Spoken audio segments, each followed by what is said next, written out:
गीता भुक्कल का जो बयान सामने आया वो आपको बता देते हैं। उन्होंने पलटवार करते हुए कहा कि कांग्रेस उनको बयानों को गंभीरता से नहीं लेती है और उन्हें देश के इतिहास की सही जानकारी होनी चाहिए। जवाहरलाल नेहरू ने देश की आज़ादी के लिए अपना सर्वस्व न्योछावर कर दिया था, कुर्बान कर दिया था। उन्होंने वर्षों तक जेल में रहकर स्वतंत्रता संग्राम में महत्वपूर्ण भूमिका निभाई थी, देश को आज़ादी दिलाने में योगदान दिया था। भुक्कल ने कहा कि नेहरू देश के पहले प्रधानमंत्री थे और उनका नाम पूरे सम्मान के साथ लिया जाना चाहिए। उन्होंने दावा किया कि आधुनिक भारत की नींव रखने का काम भी पंडित जवाहरलाल नेहरू ने किया। उन्होंने भारतीय जनता पार्टी पर निशाना साधते हुए कहा कि इतने वर्षों बाद भी भारतीय जनता पार्टी नेताओं द्वारा नेहरू से तुलना किया जाना इस बात का संकेत है कि उनके मन में किसी प्रकार का भय है। भुक्कल ने कहा कि भाजपा को अपने 12 वर्षों के कार्यकाल में उपलब्धियां गिनवानी चाहिए। उन्होंने आरोप यह लगाया कि भारतीय जनता पार्टी शासन में बेरोजगारी, महंगाई और अपराध बढ़े हैं, युवाओं को रोजगार नहीं मिल रहा,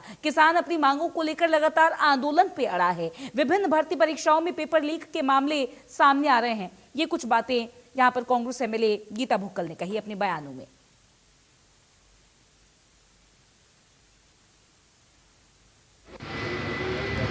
देखिए, तो भारतीय जनता पार्टी और आरएसएस का एजेंडा रहा है हमेशा से पार्टियों को खत्म करना।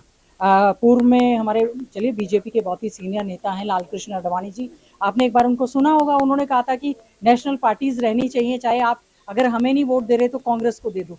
तो इन्होंने हर जगह पर जहाँ जहाँ रीजनल पार्टीज बनी हैं, स्टेट्स ने जहाँ जहाँ बनी है, भारतीय जनता पार्टी स्ट्रेटेजी के तहत, क्योंकि ऑटोनोमस बॉडीज का पूरी तरह से ये दुरुपयोग करने का काम करते हैं, संविधान और संविधान की धज्जियां उड़ाने का काम करते हैं। इसी प्रकार से आपने देखा है कि अपनी शक्तियों का दुरुपयोग करते हुए सभी पार्टीज को खत्म करने का काम कर रहे हैं, जो कि मैं समझती हूँ अच्छे लोकतंत्र के लिए कोई अच्छा साइन नहीं है। 12 साल में क्या हुआ है? बेरोजगारी बढ़ी है, क्राइम बढ़ा है, ड्रग्स बढ़े हैं, डंकी के माध्यम से हमारा युवा जा रहा है, किसान अन्नदाता जो है वो लगातार धरना प्रदर्शन कर रहा है। और आप ये बताएं कि हर वर्ग दुखी है। क्या कारण है कि नीट की परीक्षाएं बार बार लीक हो रही हैं? मन की बात देश के प्रधानमंत्री जी करते हैं, बच्चों के मन की बात वो क्यों नहीं सुनते हैं? दोबारा से नीट का एग्जाम होगा, कह रहे हैं कि एयरफोर्स की टीम उसमें लगाई जाएगी। कानून व्यवस्था की धज्जियां उड़ चुकी हैं। महंगाई, पेट्रोल डीजल महंगाई लगातार बढ़ती जा रही है, खाद्य पदार्थ महंगे होते जा रहे हैं और सबको, युवाओं को रोजगार नहीं मिल रहा है।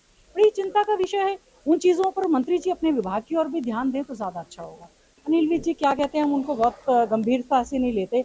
उनको ये नहीं मालूम कि आज़ादी से पहले जो है पंडित जवाहरलाल नेहरू जो है हमारे देश के प्रधानमंत्री बने और क्या रिकॉर्ड की बात करते हैं। उन्होंने तो देश की आज़ादी में अपना सर्वस्व न्यौछावर कर दिया। 3-3 साल तक वो जेलों में रहे हैं।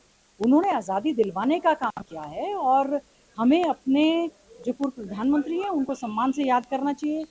भारत देश को मॉडर्न बनाने में, आधुनिक बनाने में, IIM, IITs, PGIs अगर बनाने में किसी ने काम किया होगा तो मैं समझती हूँ पंडित जवाहरलाल नेहरू जी ने किया होगा। और मुझे बड़ी हैरानी की बात है, क्या खौफ है बीजेपी के मन में कि इतने सालों के बाद भी आप जो है उनसे कंपेयर कर रहे हैं, जबकि उन्होंने इतने काम किए हैं।